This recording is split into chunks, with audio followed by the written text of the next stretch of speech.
के बाद ठीक है और तक कितना लगाएंगे तो काम कैसे चलेगा जो चलो क्या बात है मेरा अरे कि नाक में के नथिया की कान में के बाली तने यही काम नहीं है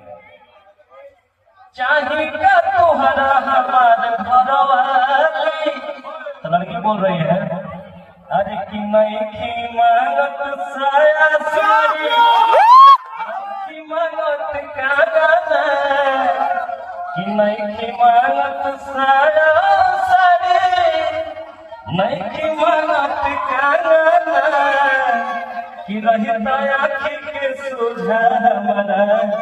परदेसी मोर सजना ये गाना के पढ़े करेगा